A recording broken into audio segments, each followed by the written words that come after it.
যোৰহাট কৃষি মহাবিদ্যালয়ৰ ৭৯ সংখ্যক প্ৰতিষ্ঠা দিৱসত উপস্থিত মন্ত্ৰী পীযুষ হাজৰিকা। উল্লেখযোগ্য যে অসম কৃষি বিশ্ববিদ্যালয়ৰ যোৰহাটৰ কৃষি মহাবিদ্যালয়ৰ ৭৯ সংখ্যক প্ৰতিষ্ঠা দিৱস বিভিন্ন কাৰ্যসূচীৰে বিশ্ববিদ্যালয়ৰ চৌহদত উদযাপন কৰা হয়। প্ৰতিষ্ঠা দিৱসৰ মুকলি অধিৱেশনত মুখ্য অতিথি হিচাপে অসমৰ কৃষি, জলসিঞ্চন আৰু সংসদীয় পৰিক্ৰমা মন্ত্ৰী পীযুষ হাজৰিকাই অংশগ্ৰহণ কৰি কৃষিৰ বিভিন্ন দিশৰ ওপৰত আলোকপাত কৰে। এগ্ৰিকালচাৰ ইউনিভাৰ্চিটি ৭৯তম প্ৰতিষ্ঠা দিৱস আছিলে। মই কৃষিমন্ত্ৰী হোৱাৰ পাছত আজি প্ৰথম আমাৰ ইউনিভাৰ্চিটিলৈকে আহিলো। খুব ভাল লগা পৰিৱেশ, ষ্টুডেণ্টৰ লগত ইণ্টাৰেকশ্যন কৰিলো।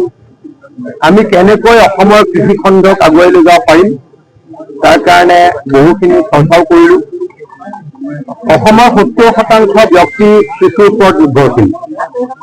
কৃষকক যদি আমি সহায় কৰিব নোৱাৰো, কৃষি খণ্ডখন যদি আমি উন্নত কৰিব নোৱাৰো, তেতিয়াহ'লে অসমৰ ডেভেলপমেণ্ট আগুৱাই নাযাব।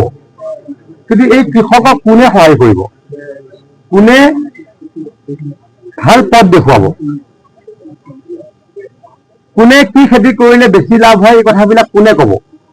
এই কথাবিলাক নিশ্চয়কৈ আমাৰ ইউনিভাৰ্চিটিয়ে ক'ব লাগিব। কাৰণ আমাৰ ইয়াতে চাইণ্টিষ্ট আছে, আমাৰ ইয়াত ৰিচাৰ্চাৰ্ছ আছে। ইয়াতে যিসকলে পঢ়ি আছে তেওঁলোকেও আৰু ভালদৰে পঢ়িব পাৰিব। গ্ৰাউণ্ডত গৈ তেখেতলোকে কাম কৰিব লাগিব। এগ্ৰিকালচাৰ ডিপাৰ্টমেণ্টতো তেখেতলোকে চাকৰি কৰিব লাগিব। মুঠৰ ওপৰত অসমৰ এগ্ৰিকালচাৰ ছেক্টৰটোক আগুৱাই লৈ যাবলৈ আমাৰ এগ্ৰিকালচাৰ ইউনিভাৰ্চিটিৰ দায়িত্ব অপৰিসীম। গতিকে ইয়ালৈকে আহি অত্যন্ত সুখী হৈছোঁ। কেইদিনমানৰ পাছত থাকাকে আহিম আৰু ভালকে কথাখিনি বুজাৰ কাৰণে, শিকাৰ কাৰণে।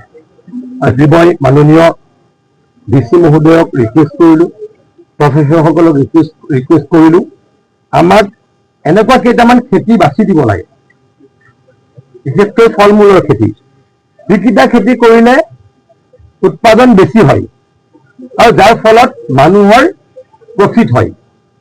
আৰু এটা আমি সিদ্ধান্ত লৈছোঁ কালি মুখ্যমন্ত্ৰী ডাঙৰীয়াৰ নিৰ্দেশত, যে এইবেলিৰ পৰা আমি অসমৰ এবছৰত 50খনকৈ কলেজত আমি কৃষিৰ ওপৰত ৱৰ্কশ্বপ কৰিম। এই কামটো কৰিব লাগিব এগ্ৰিকালচাৰ ইউনিভাৰ্চিটি।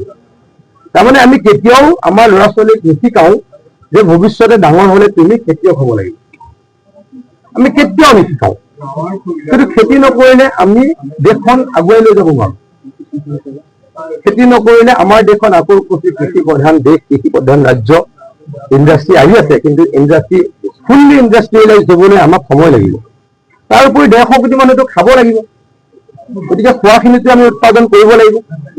অসমে আজি বেছিকৈ বেছি বস্তু ভাৰতৰ বেলেগ ৰাজ্যৰ পৰা আনিব লাগে। আমি নিজৰ খোৱা খেতিখিনিও কৰি যোৱা নাই। গতিকে কেনেকৈ আমি খোৱা খেতিখিনি কৰিম তাৰ কাৰণে আমি নিশ্চয়কৈ কাম কৰিব লাগিব। আৰু ছাত্ৰ ছাত্ৰীসকলক শিকাব লাগিব যে এইটো এটা ভাল কেৰিয়াৰ, এইটো এটা ভাল কেৰিয়াৰ।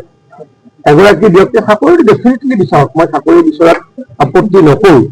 কিন্তু অসম চৰকাৰত যিকোনো এটা চাকৰি প্ৰথমে যদি সোমাই 50-60 হাজাৰ টকা দৰমহা পায়, কিন্তু এটা পৰিয়ালে যাৰ 7 বিঘা মাটি আছে বা 5 বিঘা মাটি আছে, তাত যদি এখন ফল মূলৰ বাগিচা ভালদৰে বনাই, নিজে পানী দিয়ে, নিজে সাৰ দিয়ে, নিজে কেঁচু সাৰ দিয়ে, যদি যতন লয়, তেতিয়া 5 বিঘা মাটিত অতিকমেও 15 লাখ টকা ইনকাম কৰিব পাৰি। কিন্তু আমি সেই কথাবিলাক অসমীয়াই পাহৰিছোঁ। গতিকে মই এইকেইটা কথাৰ কাৰণে ষ্টুডেণ্টসকলক যাতে মটিভেট কৰিব পাৰোঁ তাৰ কাৰণে আমি ৱৰ্কশ্বপ কৰিম। সেই ৱৰ্কশ্বপৰ দায়িত্ব আমাৰ এগ্ৰিকালচাৰ ইউনিভাৰ্চিটিত আমি আজি দি গ'লোঁ। মুঠৰ ওপৰত মই আকৌ কৈছোঁ, কৃষি খণ্ডক আগুৱাই লৈ যাবলৈকে যিমানখিনি চেষ্টা কৰিব লাগে আমি নিশ্চয় কৰিম। আপুনি যেতিয়া সুধিছিলে ছাত্ৰ ছাত্ৰীসকলক খেতিয়ক কোনোবা হ'ব বিচাৰি নগ'ল, কিন্তু এদিন দুদিন কথা পাতিলে তাৰ পৰাই ওলাই যাব। নাই ছাৰ, বিশেষকৈ বাহিৰৰ ছাত্ৰ এজন আছিলে, আমি দেখিবলৈ পাইছোঁ যিটো ছাৰ কৃষকৰ আত্মহত্যাৰ হাৰ যোৱা এটা দশকত 1,12,000তকৈ অধিক লোকে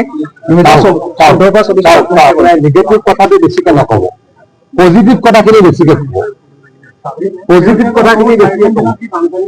মই কৈ গৈছোঁ, এটাকে কওঁ, মানে খেতি কৰি যে পাঞ্জাৱত হাৰিয়ানাত মানুহে মাৰ্চিডিজ গাড়ী চলায়, তাৰ কথাখিনিতো প্ৰকাশ কৰিব লাগিব।